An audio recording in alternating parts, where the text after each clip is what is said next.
Assalamualaikum warahmatullahi wabarakatuh.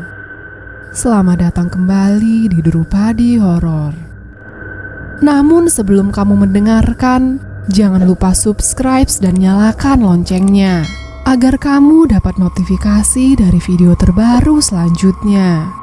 Tuliskan juga pendapat kalian pada kolom komentar di bawah. Selamat mendengarkan.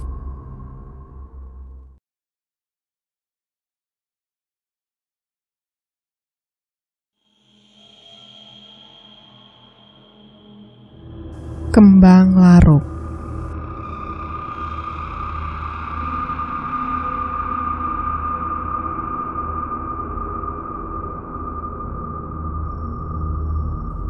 Rizky berlari. Kakinya menapak di atas tanah basah. Di depannya sudah menunggu rimbun semak belukar dengan tanah lapang, lengkap dengan banyak pohon-pohon hutan. Waktu itu, Rizky tidak berpikir jauh. Kalau bisa saja dia menerobos ke arah jurang. Baginya saat itu, dia harus pergi. Rizky pun sama sekali tidak menengok ke belakang. Baginya, kepala anak perempuan itu sudah terbayang-bayang di dalam kepalanya. Rizky masih bisa mengingat dengan jelas kalau potongan kepala itu dalam kondisi mata terbuka. Hal ini yang membuat Rizky tentrum dan memilih lari saja. Sejengkal demi sejengkal, kaki Rizky berlari naik turun tanah gunung yang memang tidak rata. Yang dia ingat saat itu, hujan masih turun dan semakin lama semakin deras. Tidak hanya itu saja, suhu udara juga bertambah dingin. Tapi Rizky terobos saja semuanya. Dia bahkan lupa alasan kenapa datang ke tempat ini. Saat Rizky baru sadar sesaat kemudian, dia baru berhenti di bawah pohon besar dengan akarnya yang menjulang ke tanah. Rizky kemudian menghela nafas. Dia baru ingat kalau dia baru saja meninggalkan kawan-kawannya. Sontak bocah malang itu melihat ke sana kemari. Dia sudah tidak tahu sejauh apa meninggalkan Koco, Lika, dan yang lainnya. Rizky kemudian berniat untuk kembali. Sebelum dia menyadari kalau di atas akar-akar yang menjulang itu, Rizky tidak sedang sendirian. Jadi Rizky sempat mencium aroma yang familiar. Tapi karena hujan sedang turun dan tanah dalam kondisi basah, sehingga mengaburkan aromanya. Tapi sejalan waktu bergulir, Rizky sadar dia menciumnya dan melihat ke atas tempat akar-akar pohon itu tumbuh tidak beraturan. Di sana, Rizky melihat 7-9 pocong sedang duduk. Ada satu yang bergelantung dalam posisi wajahnya melihat ke tempat Rizky, yang kemudian diikuti satu pocong jatuh dan menghantam tanah. Gedebuk.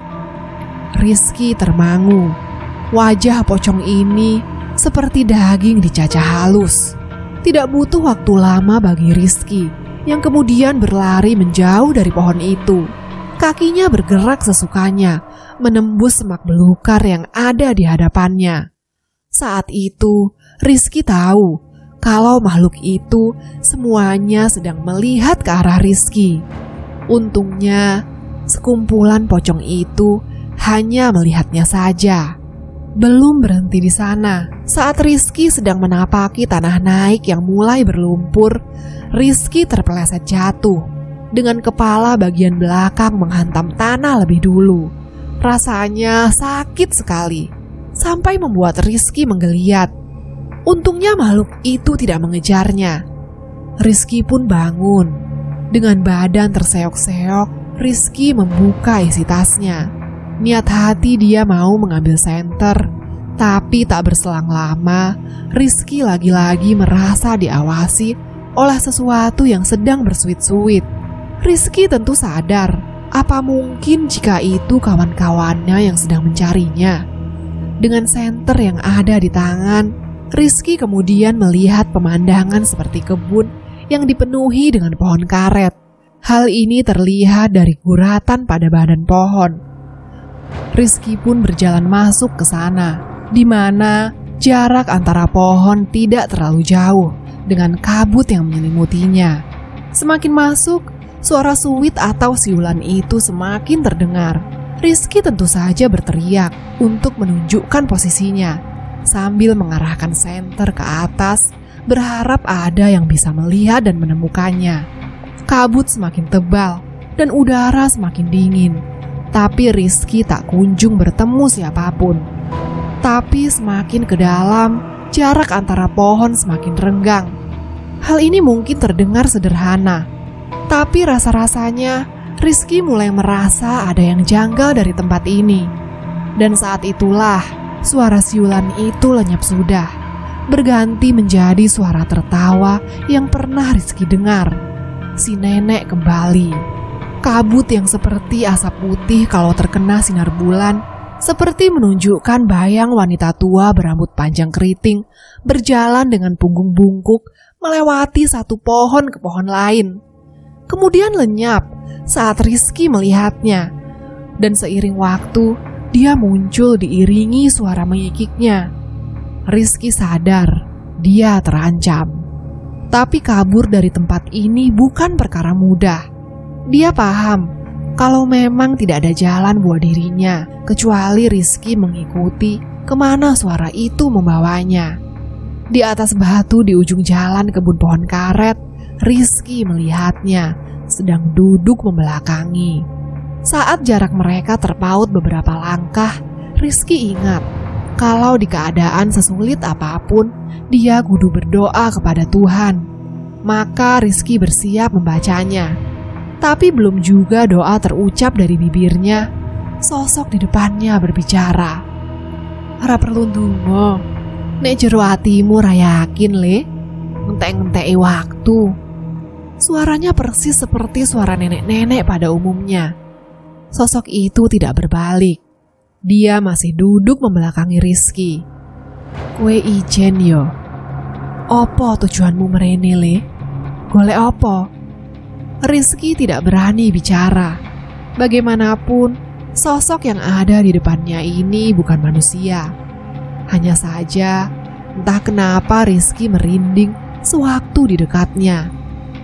"Hehehe, ra usah wedi. Aku nak kepengin nyelokoi, wis tak duglang." Rizky masih berdiri. Giginya gemeletak seperti orang kedinginan. Atau mungkin hal itu karena dia berada di fase paling takut. "Kulo badhe manggah kalih rencang-rencang kulo, Mbah." Belum selesai Rizky bicara, sosok di depannya berteriak kepadanya. "Nggak usah bojok cah cilik. Apa tujuanmu mrene?" "Saestu, Mbah. Rawani kulo mujukin jenengan." "Ngono yo." "Hehehe.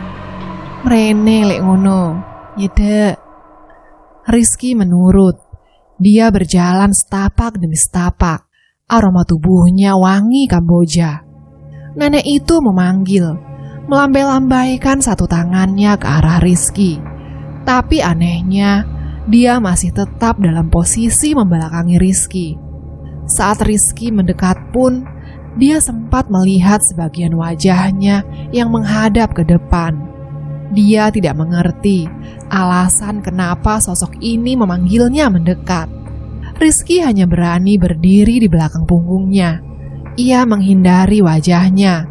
Saat itu, sosok itu memintanya mendekat lagi. "Meneh, nyedek le, nyedek meneh."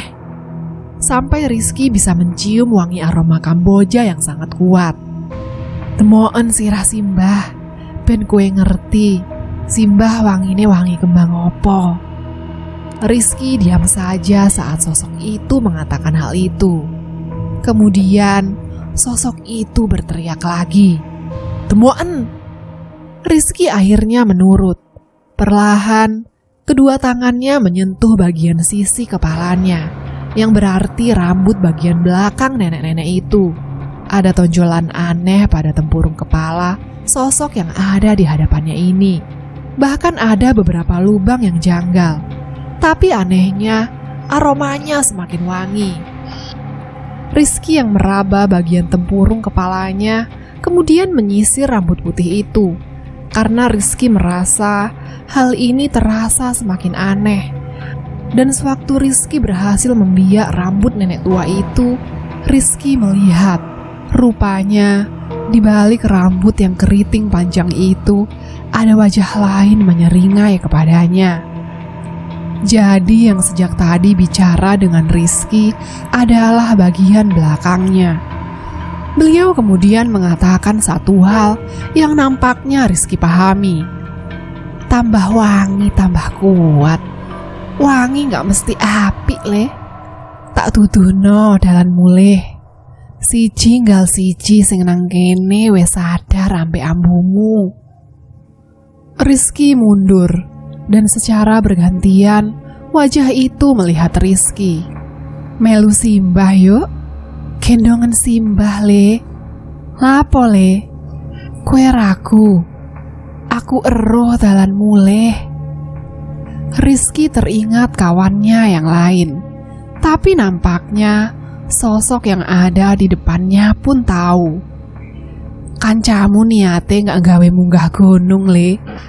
Niate golek sing gak dhuwur. Wedok sing wis dibojo karo. Sosok itu tertawa semakin lebar. Wes, melu wae karo simbah. Dalane nang kono. Rizky melihat tempat berkabut. Nek kue ra gelem, gak apa-apa le. Simbah mek ngilingno kue. Rizky berpikir sambil melihat jalan berkabut itu. Karena bingung, Rizky kemudian bersimpuh di hadapan sosok itu. Rizky berniat menggendongnya.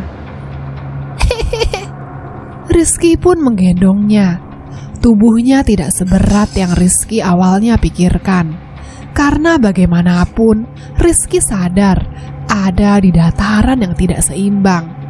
Tapi baru juga Rizky mengangkat tubuhnya, tepat di hadapannya, Rizky melihat Lika yang menatapnya dengan wajah gelisah.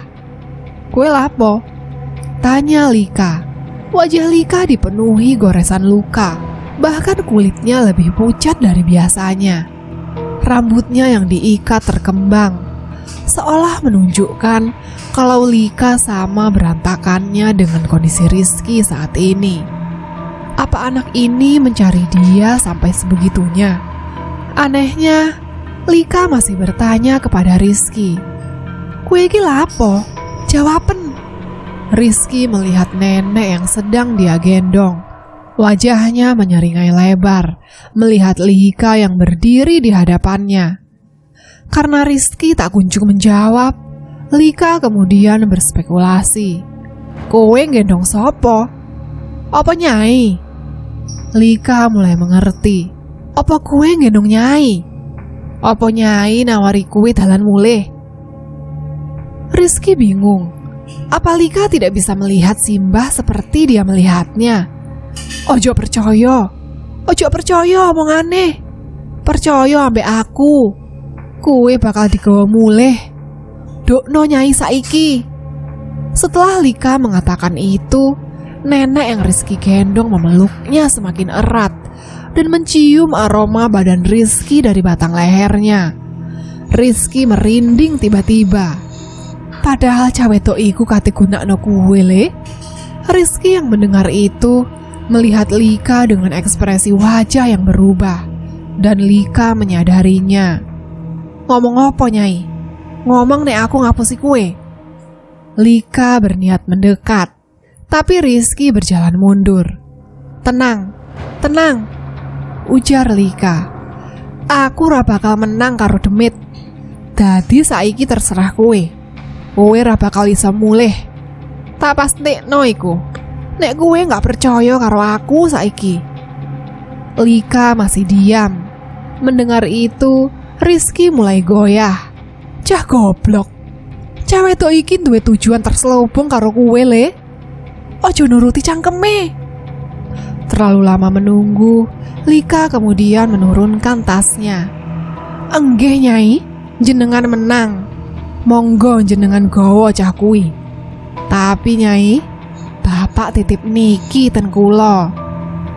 Lika mengambil sebuntal kain.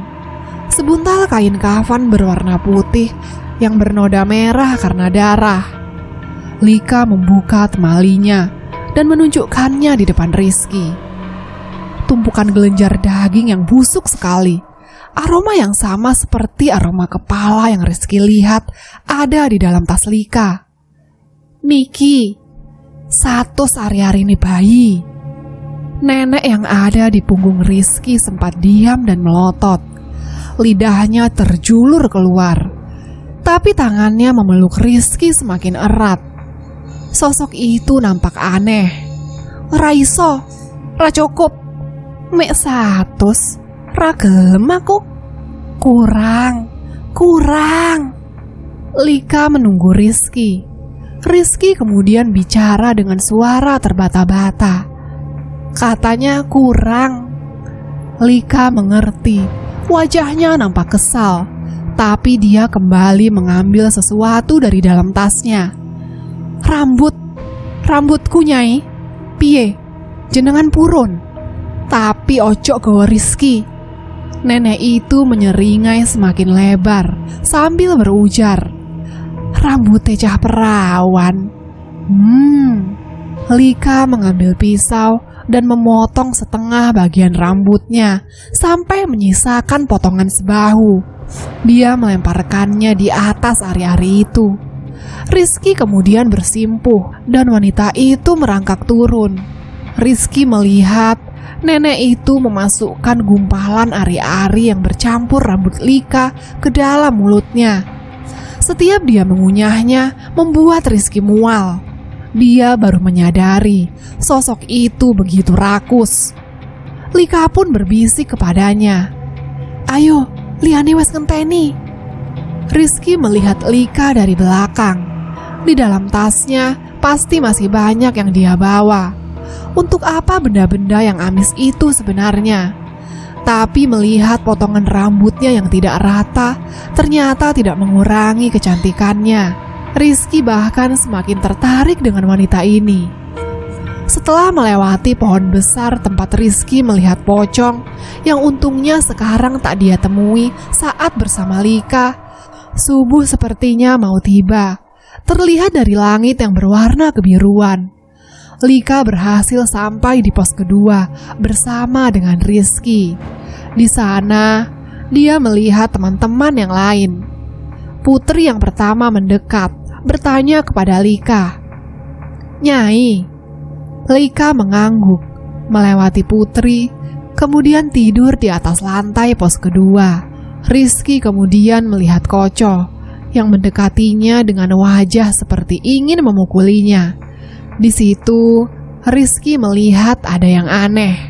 Wajah Koco babak belur. Tapi ternyata tak hanya Koco yang babak belur. Baik Prio dan Andris sama saja. Putri kemudian memberitahu Rizky kalau Koco berkelahi dengan Prio dan Andris saat Rizky menghilang selama 2 malam ini. Dari semua orang yang sudah kelelahan mencari, hanya Koco dan Lika yang tetap lanjut. Singkatnya, Rizky sudah menghilang selama 2 malam. Semua persediaan tinggal menipis. Dan satu lagi yang Rizky perlu tahu, Koco sudah tahu semuanya. Sosok kepala yang Rizky lihat itu sebenarnya hanya potongan rambut dari perempuan perawan yang belum 100 harinya yang diambil dari kuburannya. Kini biar Lika beristirahat, Rizky juga begitu. Saat matahari di atas kepala, di pos keempat, di sana sudah ada yang siap menunggu mereka. Pada tahun itu, rokok masih menjadi barang yang sulit untuk didapatkan. Pada umumnya, orang-orang lebih suka membawa kertas linting, lengkap dengan tembakaunya yang biasanya diletakkan dalam satu kotak kayu yang sama. Seperti Andris dan Prio, mereka baru saja melinting rokok, kemudian menghisapnya tidak jauh dari pos kedua. Rizky mencoba untuk tidur seperti Lika, yang nampaknya sudah sampai di alam mimpi. Sekujur badannya terasa sakit dan ngilu. Mungkin karena lelah setelah mengalami kejadian janggal itu. Bertemu dengan sosok yang mereka panggil dengan nama Nyai. Terkadang, Rizky juga merasa heran. Bagaimana mungkin dirinya sudah melewati 2 malam? Padahal jelas-jelas dari waktu pelarian tidak lebih dari beberapa jam saja. Tapi kembali lagi ke kepercayaan masing-masing. Mungkin saja tanpa Rizky sadari, dia sudah masuk dan tersesat ke alam lain. Tempat di mana yang gaib benar-benar ada. Tidak ada yang terjadi selama masa istirahat itu. Siangnya, ketika matahari sudah berada di atas kepala, Koco membangunkan Rizky. Dia menepuk-nepuk pipinya. Dengan wajah setengah sadar, Koco kemudian mengatakan, Ayo, saiki munggah meneh mumpung ciawan. Target kene dino ikiku gak pas keempat. Dengan gestur sedikit malas, Rizky kemudian bangkit dari tempatnya tidur. Dia melihat semua orang sudah bersiap-siap. Wajah mereka nampak santai, seperti tidak ada yang terjadi kemarin. Rizky pun kemudian berdiri dan melihat Lika sedang berbicara dengan Putri. Rambutnya yang sekarang panjang sebahu nampak sudah dirapikan. Mungkin Putri yang melakukannya. Rizky pun mengangkat tas miliknya, lalu memulai perjalanan naik bersama dengan yang lain. Di perjalanan menuju pos ketiga, yang kabarnya hanya ada 1 tanah lapang untuk beristirahat, membuat semua orang setuju jika target mereka hari ini adalah pos keempat.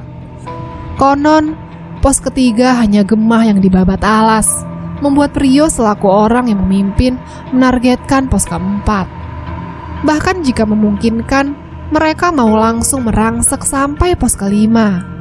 Tapi yang terpenting adalah, kali ini mereka harus lebih waspada dari sebelumnya. Tidak ada yang tahu kejadian apa lagi yang sudah menunggu mereka. Di sini, Koco kemudian bertanya mengenai kejadian pada malam pertama. Bagaimana bisa Rizky melihat sepotong kepala perempuan? Padahal jelas-jelas yang dia ambil cuma selai rambut berwarna hitam. Tapi kenapa bisa sampai seperti itu? Sayangnya, tidak ada yang mau menjawab pertanyaan itu, kecuali Putri, yang kemudian berkata kalau yang sudah terjadi, biarkan saja terjadi. Tidak ada lagi yang perlu dibahas dari kejadian itu. Ini hanya kesalahpahaman saja. Koco hanya diam sewaktu mendengarnya. Meskipun di dalam hatinya, dia tidak puas dengan jawaban tersebut. Tapi Koco pada akhirnya memilih untuk mengalah. Dia pergi, sembari sempat melirik ke arah Rizky yang kemudian menundukkan kepalanya. Tanpa mereka semua sadari, waktu berlalu begitu cepat. Dari matahari yang ada di atas kepala terus bergerak turun, dan mereka semua berhasil mencapai pos ketiga tanpa ada halangan yang berarti. Pada pos ketiga, mereka semua sempat beristirahat. Saat itu, lagi-lagi tidak ada yang bisa memprediksi cuaca yang ada di atas gunung. Langit yang sebelumnya cerah mulai berubah menjadi gelap. Awan-awan mendung mulai berdatangan, merubah jalan pendakian ini menjadi lebih sulit lagi. Pada sekitar pukul 3:10, perjalanan kemudian dilanjutkan kembali. Hujan deras kemudian turun. Semua pendaki sudah mengenakan mantel, menutupi kepala mereka dari air hujan. Andris yang berada di baris paling belakang kemudian berkata kepada yang lain, "Sek, katanya, sembari melihat ke sekeliling. Entah kenapa sejak tadi dia merasa kalau mendengar suara binatang yang meraung. Prio yang mendengar Andis kemudian turun dan mendekati anak itu.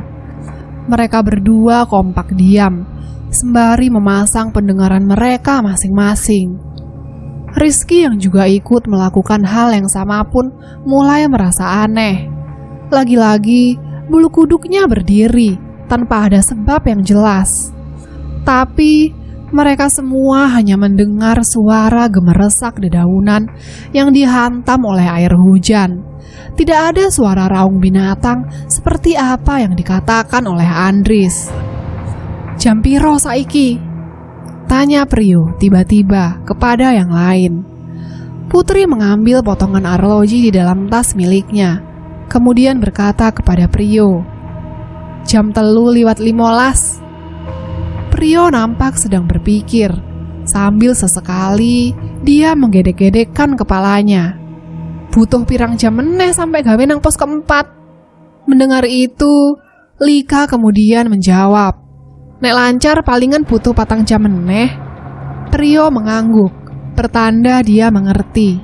Kemudian dia meminta Andris berjalan di depan, sementara Priyo ada di baris belakang. Tapi anehnya, Priyo mengatakan sesuatu yang mungkin akan terdengar sangat janggal bagi anak-anak yang lain. "Mariki kene bakal nglewati masa surup. Nek iso mulai tekan kene, ojo ono arek sing wani-wani noleh mburi, ngerti?" Mendengar itu, sontak wajah Lika nampak terkejut. Dia menatap Priyo sembari bergumam lirih kepadanya, "Jawe ono nang kene." Priyo kemudian membuka mantel dan menunjuk bagian leher. Rupanya tidak hanya Rizky saja yang merasakan perasaan tidak enak ini, tapi semua anak-anak yang mendaki, sekujur tubuhnya merinding luar biasa. Bahkan Putri yang ada pada barisan depan sempat menyentuh bagian belakang lehernya. Ono apa iki? Sopo njawehiku? Sopo sing dimaksud iki?" tanya Koco. Wajahnya nampak pucat, tapi nampaknya tidak ada yang mempedulikan pertanyaan Koco. Justru semua orang malah tertuju pada Putri yang berkata, "Kok iso loh? Sakjane jawe ono nang dhuwur dhewe. Ngapa jawehiku mudhun sampai semene?" Semua orang yang melihat Putri kemudian tersadar akan sesuatu. Dengan perlahan mereka semua kemudian beralih memandang ke arah Rizky. "Soale kembang sing iki wangine semerbak sampai kabeh teko siji nggal siji," kata Rizky, menirukan cara bicara Nyai kepada semua orang yang ada di tempat ini. Tidak ada lagi dari mereka yang berbicara selepas Rizky mengatakan itu.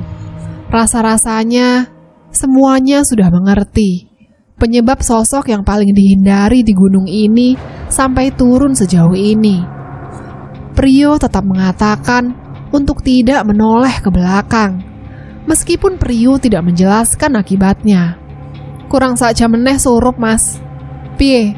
Opo lanjut? Opo leren sik nang kene?" kata Lika yang bertanya kepada Priyo. Sembari berjalan, Priyo seperti orang yang sedang melamun. Dia tidak fokus dengan pembicaraan ini. Sementara di atas, Rizky melambatkan langkah kakinya agar dia bisa menguping apa yang sedang Lika dan Priyo sedang bicarakan. "Lanjut, Lik. Tapi kabeh kudu paham, nek situasine iki wis di luar kendaline kene. Piye iki? Jawe sampai mudhun, asu," bentak Priyo yang marah. "Lah ya Mas, aku yo nggak paham kok sampai bangsat sitok iki melu-melu mudhun. Sakjane lah nggak ngene carane. Opo gara-gara?" Lika menatap punggung Rizky. Priyo kemudian menjawab dengan suara yang setengah berbisik, "Opo kene salah nggawa kembang yo? Kembang laruk sing kene gawa iki ambune wangi sak wangi-wangine kembang.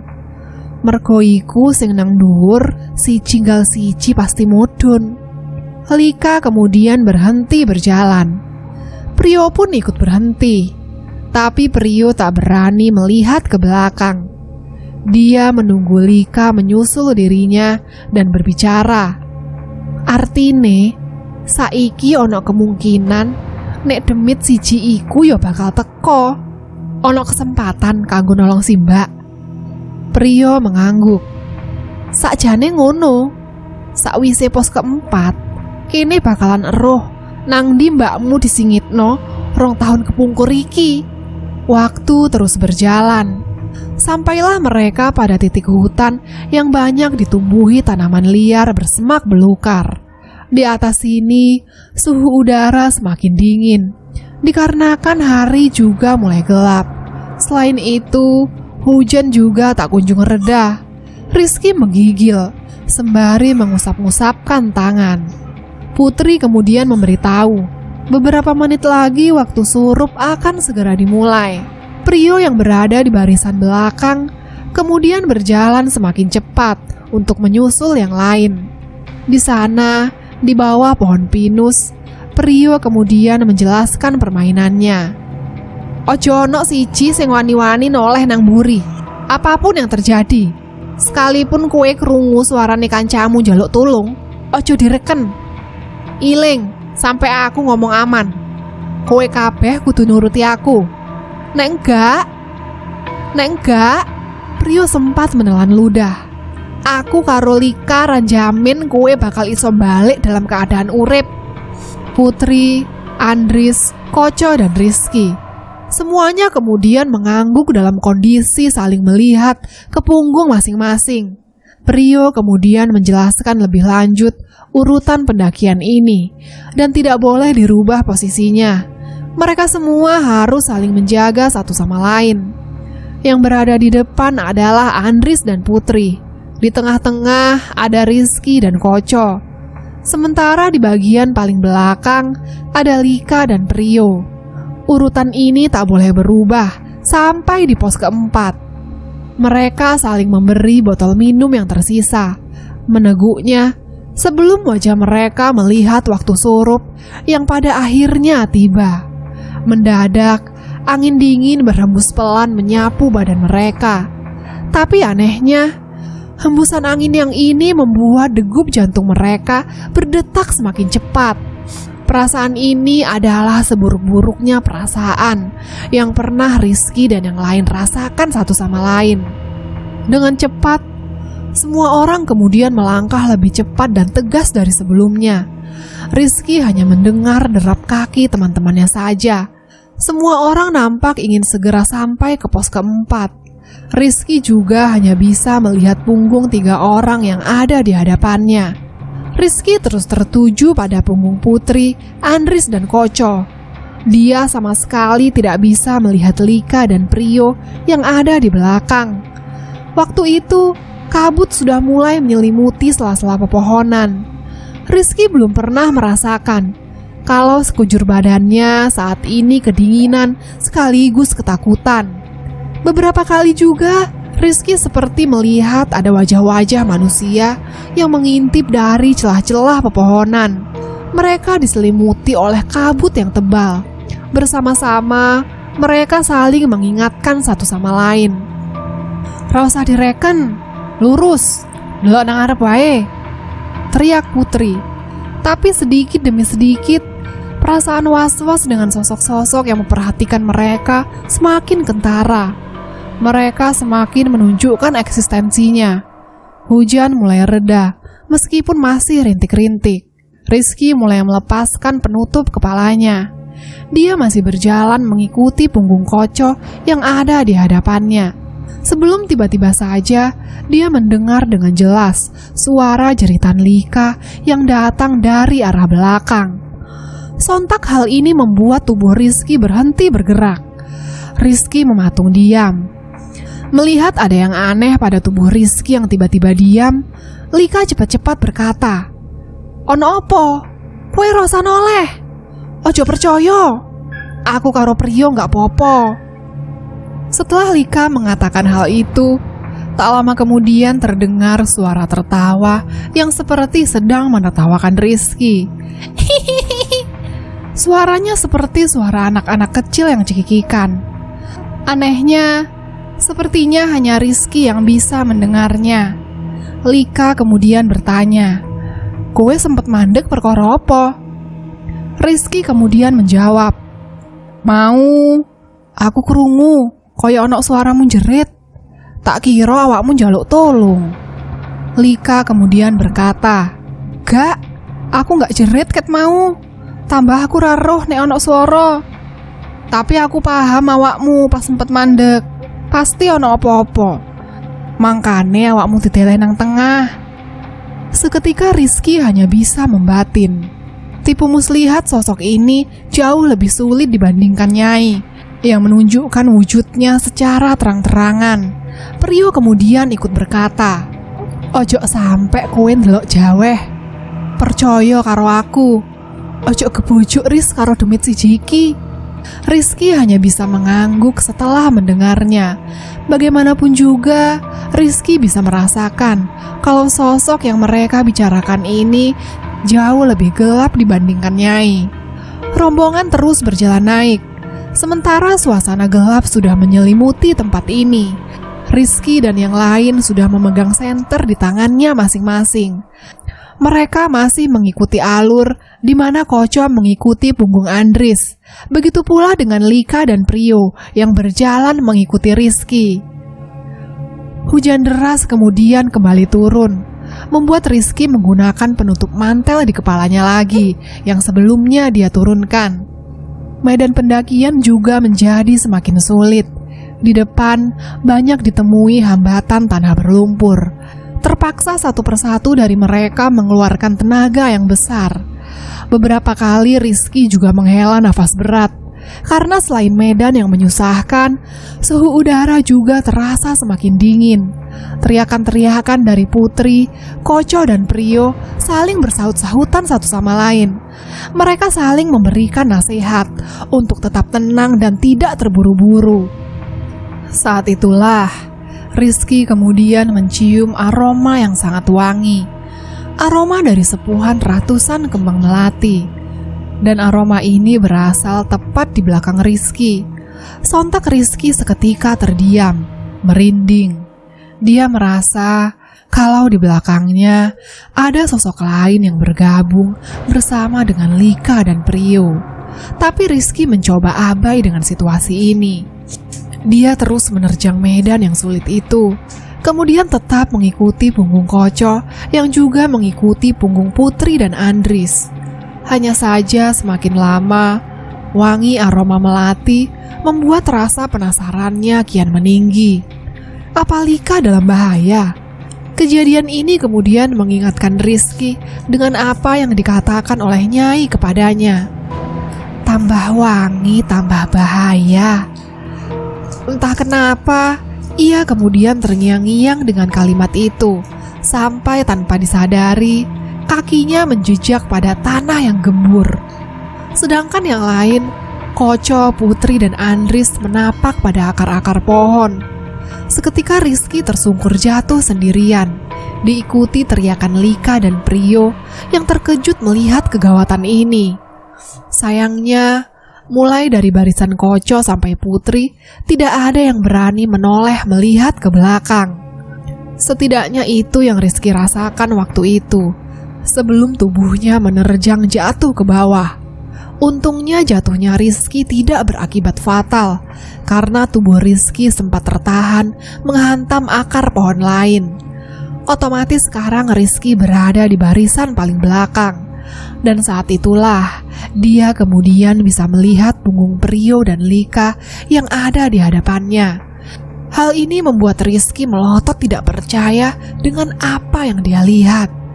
Di samping Lika dan Priyo yang sedang diam sembari berteriak memanggil Rizky, ada anak-anak kecil bergaun putih menggandeng tangan mereka. Anak-anak itu kemudian tertawa.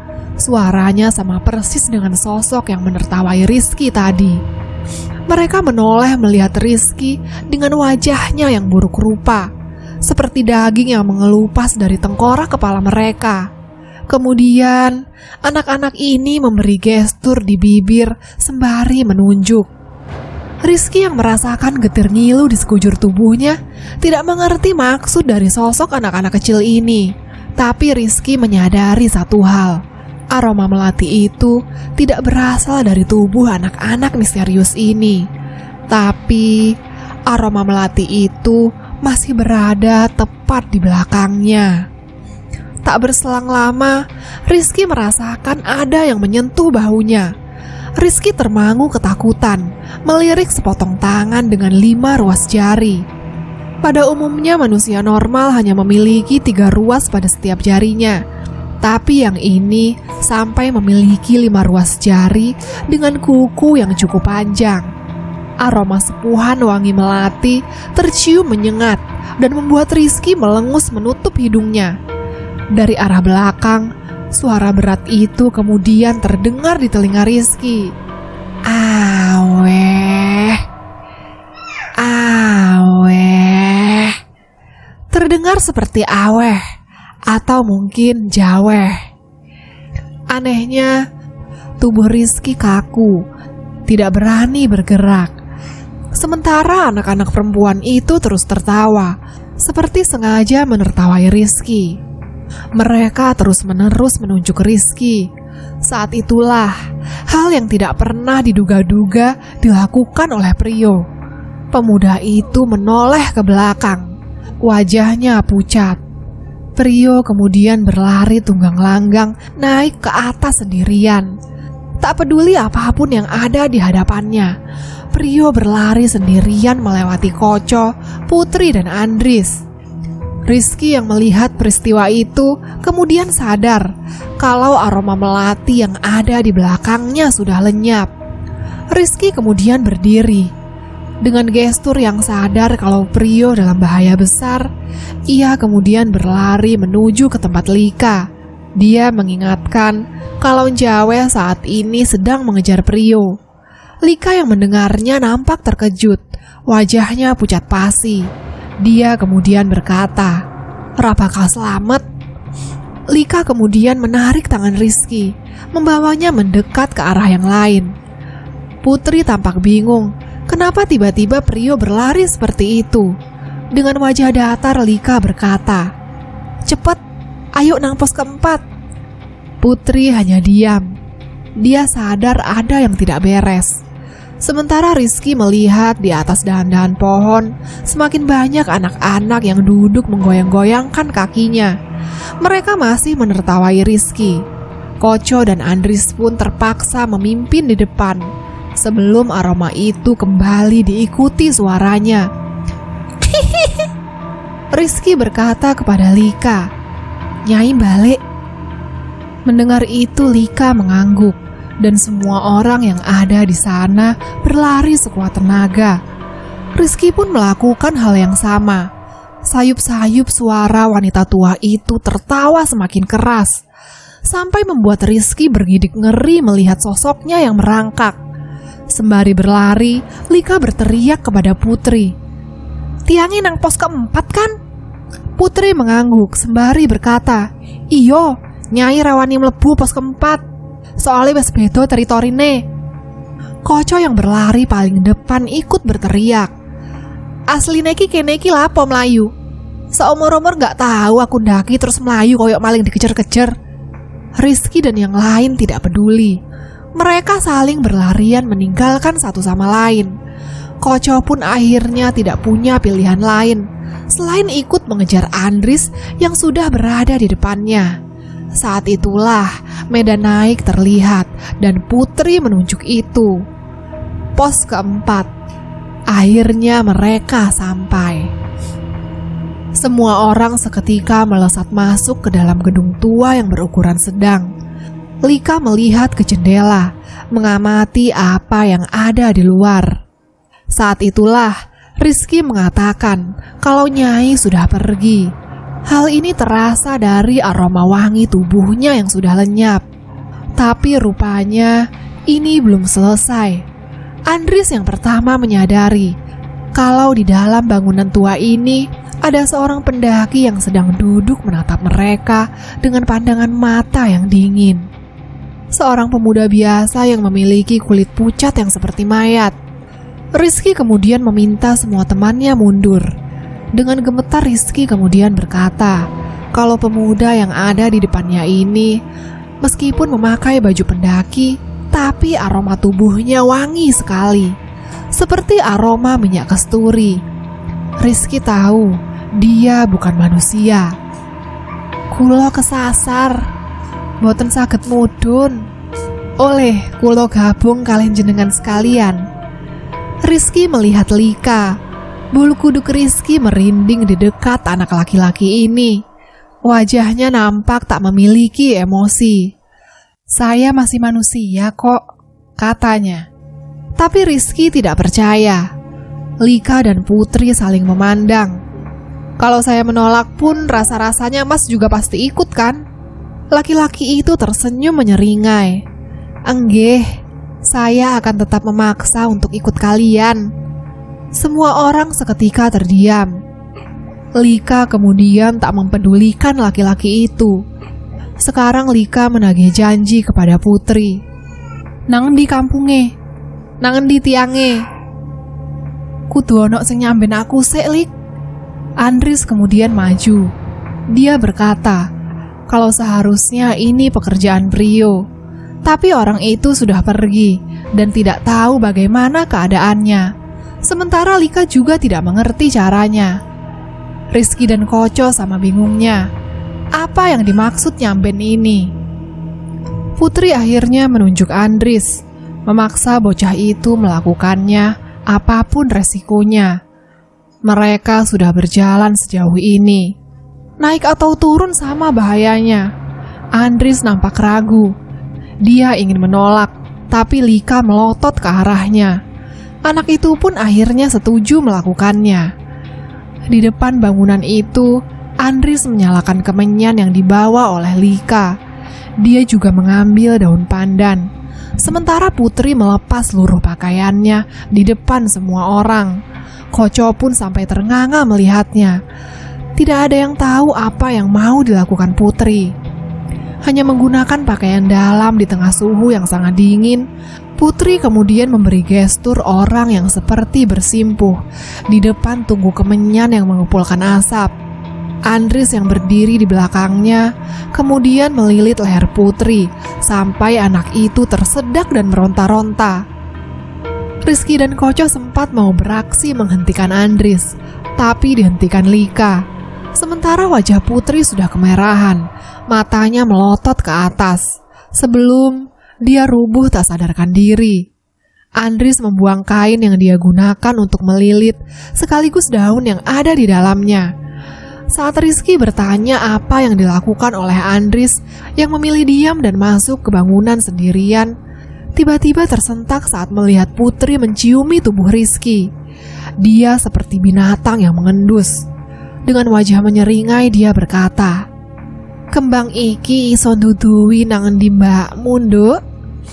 Rizky seketika menyadari aroma tubuh Putri sudah berbeda. Jika ada wangi yang bisa mengalahkan minyak kasturi, itu adalah wangi tubuh Putri yang membuat Rizky menggigil karena merinding. Sorot mata Putri lebih seperti sorot mata orang yang sedang kosong, teduh, sejuk, tapi menakutkan. Rizky sampai harus menghindarkan dirinya dari pandangan Putri di belakang tubuh Koco. Sementara Koco tertuju melihat tubuh Putri yang begitu berisi, sembari sesekali menelan ludah. "Ndak usah takut, Mas Rizky. Saya ndak ada keinginan buat makan kamu, walaupun aroma badanmu manis." Rizky melihat Lika. Anak itu hanya melihat Putri dengan ekspresi yang dingin. Tak lama kemudian, Koco yang baru sadar dari lamunannya menyuruh semua orang masuk ke pos bangunan. Putri berdiri bersama dengan Lika. Mereka seperti sedang berbicara. Lagi-lagi, Rizky mendapati tingkah Putri yang sedikit aneh. Sesekali mereka seperti sedang melihat ke arahnya. Rizky merasakan sesuatu yang tidak mengenakan di dalam tubuhnya, tapi dia masih belum tahu apa itu. Andries duduk di pojok sembari menekuk lutut. Sejak apa yang tadi dia lakukan kepada Putri, bocah itu seakan memilih menyendiri, jauh dari semua orang. Sementara Rizky masih bersama dengan Koco, duduk sambil mempelajari situasi. Kecuali Koco, matanya tidak berkedip melihat Putri. "Cah kuwi ayu yo asline, tapi kok ra waras. Mosok adem-adem ngene mek gawe ngono iku?" ujar Koco kepada Rizky. Dari semua orang yang di sini, Koco memang yang paling tidak peka. "Kancamu ono sing gandeli, cah wedok sing ayu, tapi asline rupane remuk sampai nggak kekira." Rizky terhenyak. Ucapan itu keluar dari pemuda asing yang ada di sampingnya. Rizky baru sadar kalau ada pemuda ini sejak tadi. Terkadang hawa keberadaannya samar. Ngapusi gue, Cahayu koyok ngono kok diomong remuk. Dasmu iku remuk. Pemuda itu hanya tersenyum kepada Koco. Sinten asmane? Pemuda itu melihat Rizky, melambaikan tangannya, meminta Rizky mendekatkan telinganya. Koco yang melihat itu sedikit kesal dengan tingkah laku orang yang tidak jelas asal-usulnya ini. Setelah pemuda itu selesai berbisik, Rizky nampak pucat. Koco menyenggol badan Rizky. Saat itulah bocah itu baru sadar. Koco memberikan gestur apa yang dibisiki oleh orang aneh yang ada di samping mereka ini. Ketika Rizky melihat pemuda itu lagi, satu jarinya berdiri tepat di depan mulut, seakan memberitahu agar Rizky tidak mengatakannya. Lika menyingkir dari hadapan Putri. Ia mendekati Andris, dan lagi-lagi mereka seperti sedang membicarakan sesuatu. Putri yang sendirian kemudian menoleh melihat ke arah Rizky. Ia tersenyum menyeringai, lalu dengan tenang berjalan mendekati Rizky. Koco masih tertuju pada tubuhnya. Jancuk, merene cok are iki? Lapo iki? Kata Koco sambil menepuk-nepuk bahu Rizky. Saat jarak di antara mereka terpaut beberapa langkah, Putri berhenti, lalu melirik pemuda yang juga sedang melihatnya. Ada garis wajah yang jijik saat mata mereka bertemu. Tak lama, pemuda itu pergi. Putri kemudian meminta Rizky berdiri. Ia mendekatkan wajahnya sambil berkata, "Mari ngene nek sawute wis padha mudhun, kabeh mlaku meneh yo. Kampunge wis cedhek. Kowe karo Lika kudu gelem jamin cah-cah iki." Jamin? Rizky bingung dengan ungkapan itu. Tapi Lika kemudian berkata, "Iyo, aku karo Rizky sing jamin." Rizky yang melihat Lika kemudian tak berkata apa-apa. Wajah pemuda yang menyingkir itu sempat menunduk, seperti kecewa dengan keputusan Rizky yang tidak melawan Lika sama sekali. Sementara Koco yang paling bingung dengan situasi ini hanya bisa haheh. Apalagi dia satu-satunya yang rasa-rasanya masih ingat dengan kawan mereka, yaitu Prio. "Prio piye? Cah kuwi rong balik loh. Apa gak digoleki?" Lika mendekat, kemudian berkata, "Prio rapopo, engko lak ketemu meneh. Turu wae kue. Engko tak bugah kapan lanjut melaku." "Lanjut?" Koco tentu saja kaget. Dia kira mau istirahat semalam di sini. Tapi rasa-rasanya Lika ingin tetap melanjutkan perjalanan, meskipun masih butuh berjam-jam lagi sampai pagi datang. "Iyo, lanjut. Nek kowe ra gelem, turu wae nang kene, tapi ijen yo." Koco pun menolak. Sementara Putri pergi. Ia mengenakan lagi pakaian yang tadi dia kenakan, sembari matanya terus melihat Rizky. Tak berselang lama hujan deras turun. Sekuat apapun Rizky mencoba untuk tidur, dia tidak bisa. Ada sesuatu yang mengganjal, mulai dari jaminan, kemudian bisikan dari pemuda itu yang entah kenapa bisa membuat Rizky bergidik ngeri. "Bangsat, kenapa jadi gini setan?" ujarnya. Ketika waktu menunjukkan pukul 1 malam, saat itulah Putri berdiri dari tempatnya, diikuti Lika yang kemudian sadar. Andris dan Rizky pun langsung mengangkat tas mereka. Berikut si pemuda yang sejak tadi menghabiskan waktu duduk di teras pos bangunan. Hujan juga mulai reda. Koco adalah orang terakhir yang dibangunkan oleh Rizky. Meski awalnya bocah sial itu menolak dan memilih tetap tidur, tapi pada akhirnya Koco mengalah dan memaksa tubuhnya untuk menembus tanah berlumpur akibat hujan tersebut. Mula-mula Putri yang berjalan paling depan, sambil berkata dia hanya bisa mengantarkan rombongan ke kampung itu. Jaminan yang sudah dibuat tidak menentukan langkah selanjutnya, tapi Lika punya hutang kepada siapapun yang ada pada diri Putri. Rizky memahami situasi ini. Pemuda itu berjalan paling belakang, seolah menjauh dari Putri.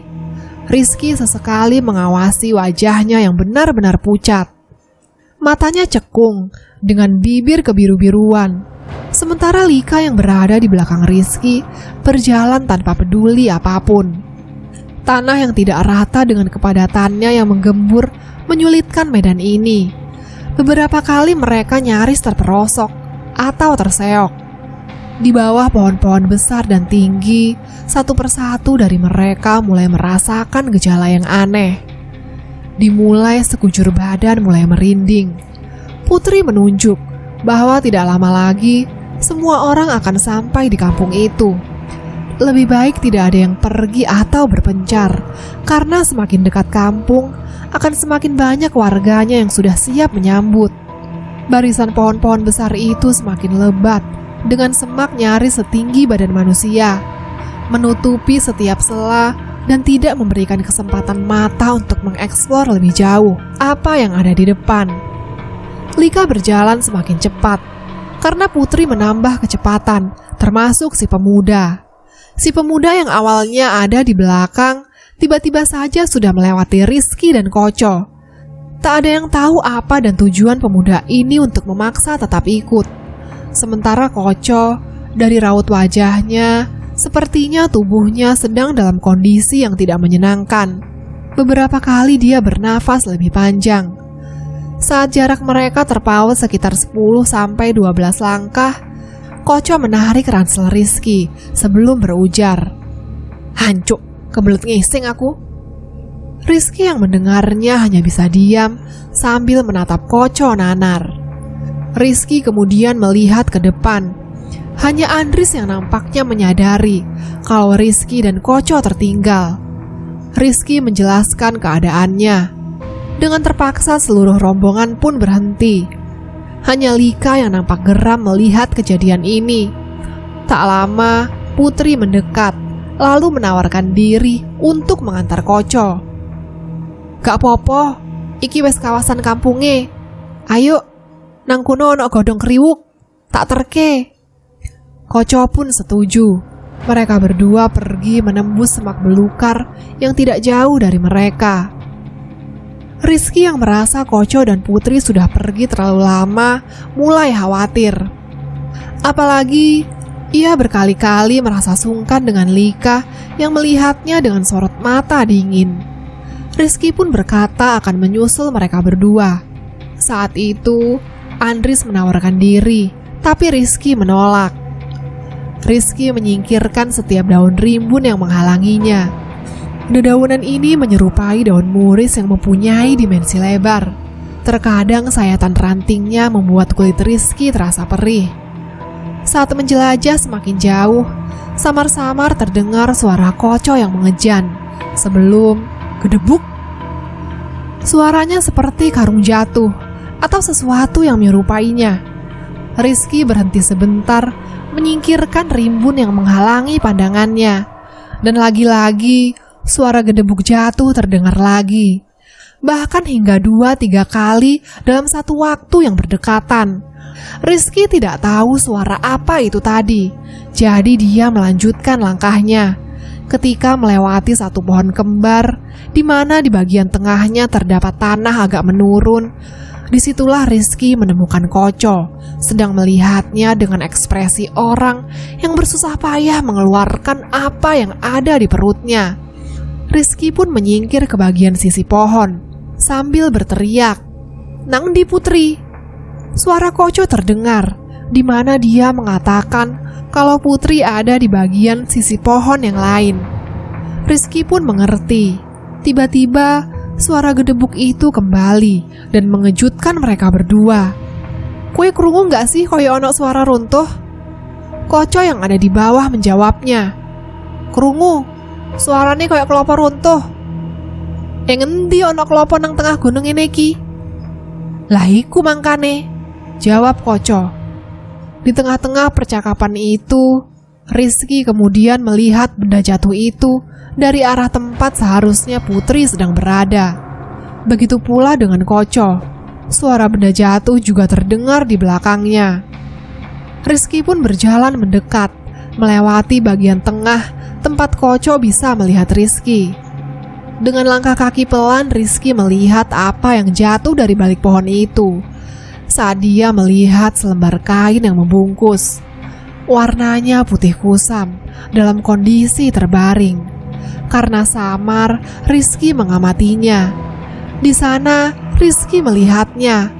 Wajah manusia yang hitam legam, seperti daging yang lama membusuk, sedang melotot melihat Rizky sembari menganga lebar. Belum bergerak dari tempatnya, Rizky mendengar suara Koco menjerit dengan suara lantang. "Pocong alas dadakno." Disitulah Rizky sadar, baik di bawah maupun di atas ranting-ranting pohon, nyaris seluruh tempat ini dihuni oleh puluhan, bahkan mungkin lebih sosok pocong yang memiliki bentuk tubuh dan ukuran berbeda-beda. Wujud mereka sama, dengan kulit wajah nyaris hancur, seperti daging dicincang hingga merah hitam. Saat itulah Putri datang dengan yang lain sambil berujar, "Aku salah, iki wis mlebu kampunge. Nggen sing digawe Koco ngising iku nggone mbok-mbokane. Nggon sadewa sing butuh jaminan mau." Rizky menoleh melihat Koco yang sudah kocar-kacir, di mana di belakangnya ada wujud familiar yang Rizky kenal. Seonggok pocong dengan kain berwarna hitam legam. Hanya saja ukurannya 7 kali manusia normal. Ciro lupat, mulai siji ninggal papat.